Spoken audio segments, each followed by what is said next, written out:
Public अड़ांग YouTube channel रे जोतो को सगुन दाराम तेही नवा चैनल माध्यम ते दिसम होर ठे कथाई सदरदा जे गुरु गुंकी ओडोकाका ऑलचिकी नवा ऑलचिकी रिया प्रचार प्रसार आतो टोला कोरे उनका बांग होई दाड़िया कना चेदा जे सरकार पाहटा सेज खन हो स्कूल रे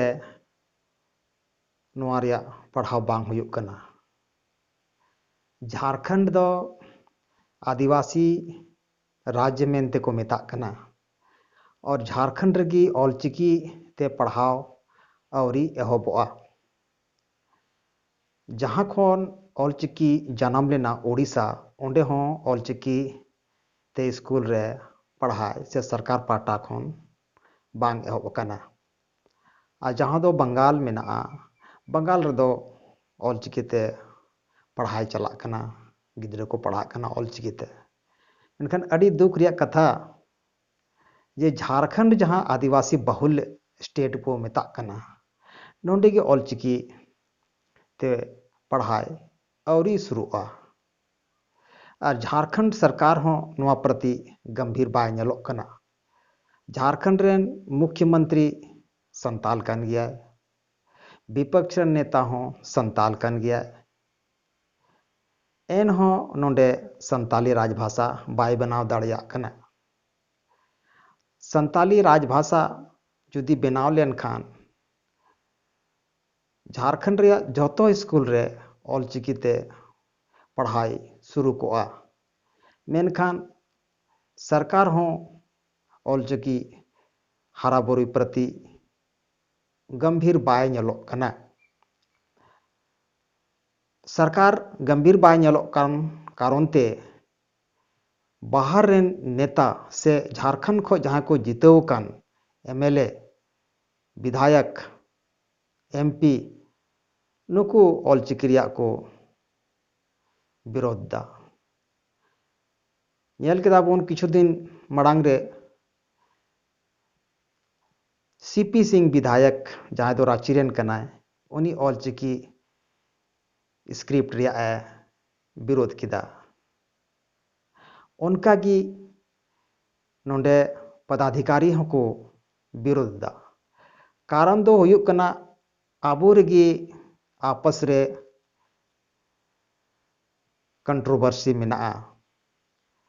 और नवा कंट्रोवर्सी तीस चबाआ नवा कहना मुश्किल गी बुझे कना। धर्म खपरिया चिलका हुयुक कना सरी सरना उनका गे ऑलचिकी बखराते हों जबकि ऑलचिकी दो आदिम को वा मिटन अडी मरांग चिकी कना संताली ऑल लगी दो ऑलचिकी गी जरूरो कना। ऑलचिकी दो भारत अलावे एटा दिसम रहों को पढ़ा कना नेपाल रे भूटान रे बांग्लादेश रे जहाँ चाहगी आबो संताल होड़ मेना बोना नोआ रे प्रचार प्रसार दो ओंडे हों मेना इने कते बाद रहों कन नोडे विरोध जारी गया तीस नोआ विरोध चबा बड़ा मुश्किल बुझे कना दे आदो बोया को नवा आपस रिया कंट्रोवर्सी बागी कते मी मंच रे बोन हजुमा आबोवा ऑलचिकी बोन हरा बुरुईमा झारखंड प्रदेश रे जिस दिन संथाली राजभाषा बना इन हिलो ऑलचिकी तेगी आबोरेन गिद्रे को पढ़ा तबना से कोर्ट कचहरी हर एक ऑफिस रे ऑलचिकी ते ओलगोआ समाचार पत्र हों से खबर कागज हों ऑलचिकी ते उछनोआ रेडियो स्टेशन करे हों ऑलचिकी ते दूरदर्शन केंद्र टीवी सेंटर करे हों ऑलचिकी ते उछनोआ रेलवे स्टेशन करे हों ऑलचिकी ते अनाउंसमेंट होयुआ अड़ी गौरव बुझुआ मेनखान चिंता रेया विषय नित हबी झारखंड रे संथाली राजभाषा बांग बनाव कना। बांग बनाव कान कारण ते पदाधिकारी कोहों नुआ को हेनोस्ताय तबोना ऑलचिकी तिस नोड़े झारखंड रे लागुआ कहना मुश्किल गया। आदो इन झारखंड रेन सीएम हेमंत सोरेन खोज नेहर मेना आम जल्दी तीना होय दाड़ेया झारखंड रे संथाली राजभाषा बनाव में। विपक्ष रेन नेता बाबूलाल मरांडी खन हो निवेदन मेना आम संथाली राजभाषा बनाव रे सहयोग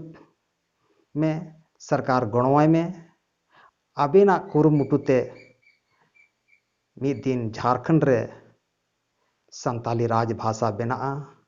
आबेन जायजुग को दिसबिना नोडेन को आदिवासी हर से झारखंड खो बाहर रेन आदिवासी को सरहाव बेन नामा। जुदी झारखंड रे आबेन ऑलचिकी लिपिते गिद्रा को पढ़ा झारखंड रे संथाली राजभाषा बना तो आबेना गे सरहाव हुआ। झारखंड रे आबेना गे राज तहना जोतो हड़ खन नोआ गे निवेदन मेना मा तीना जल्दी होय दाड़ेया झारखंड रे संथाली राजभाषा बनाव बेन इने मेन काते गिन मुचाद केदा। जोतो को सगुन जोहार।